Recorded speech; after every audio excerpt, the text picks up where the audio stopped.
What up, gang? It's your boy Big Cook in the building, man. I just woke up out the middle of the bed just to see this. Paul George has been traded to the Philadelphia 76ers. This is crazy. And it's crazy because it was like a middle of the night deal when Paul George got traded to the Clippers, man. Like in 2019, it was like kind of like the same type of deal. He got traded in the middle of the night, and so it happened again. And can you blame Paul George for wanting to get traded? I mean, he has to play with a guy like Kawhi Leonard who is so unreliable. And then Paul George is, he's been hurt too. You talking about somebody who snapped their whole leg? It looked like he wasn't even gonna be able to play in the NBA again. So the fact that he was able to come back and still be an all-star caliber type of player, you gotta give him his kudos because a lot of players wouldn't have recovered from that type of leg injury. And you know what I'm saying? Like I said, I don't blame him for wanting to leave. The Clippers. It's looking like the Clippers are in complete rebuild mode. I don't know what the Clippers are doing. They signed Kevin Porter Jr. Last night, and now they just signed Derrick Jones Jr.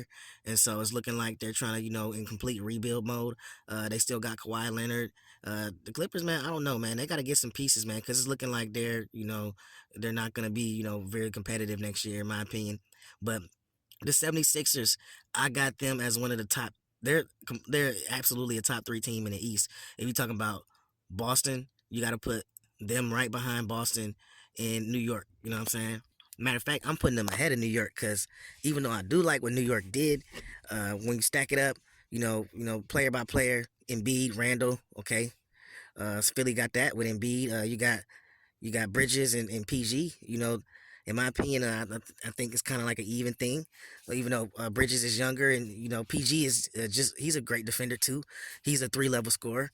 He's more of a guy that you can lean on to score in crunch time as opposed to Bridges. Bridges can give you 20 points per game. You know what I'm saying? But he's not gonna be a threat to just take over like a Paul George. That's star power right there. And so I'm taking Paul George over Bridges in that instance, and then you got Maxey and Brunson. Brunson is probably better at this point because he's more of a seasoned veteran, but Maxey is actually younger and, in my opinion, has more potential in the long run. And he's a bigger point guard. Maxey's like 6'3", 6'4". Brunson's like barely 6 feet. And so, even though I would, take Brunson right now, like as far as if I'm building for the future, I'm taking Tyrese Maxey, in my opinion. And then, of course, you got, I think I already said Joel Embiid. I already said Paul George. Yeah, yeah, man. I think they're better than the Knicks, man. I think they can beat the Knicks, and the only team that can beat, because you talking about Joel Embiid, he's a top three player in the world right now, and so you pair him with Paul George, and of course Tyrese Maxey already there still, and then not Tobias Harris. They still got Tobias Harris. I don't know if they're gonna trade him or not, but they still got Tobias, and so they really, so they looking good right now. I can't even lie, man. If you would have asked me right now, who I think coming out the East, or going to the Eastern Conference Finals, I would say it's gonna be Boston versus Philly, just on paper.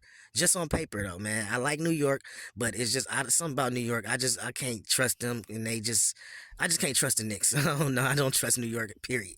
And so, I mean, they look good and everything, and people talking a lot, a big game, a good game, but what I'm saying. We'll see what happens in the actual. You're talking about Paul George, somebody who has experience, somebody who took LeBron 7 games, somebody who has playoff experience when he does have help and he's not having to do all the work by himself like he was having to do with the Clippers, then he's an excellent player, excellent number two in my opinion.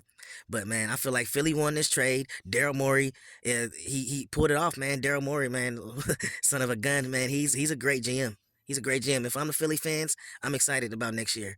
You know what I'm saying? You got two top, 10 players in the world. As in my opinion, well, I don't know if Paul George still a top 10 player in the world, but he's one of the best players in the world. But yeah, man, let me know what y'all think about it. Big Cook, instant. Let's get it.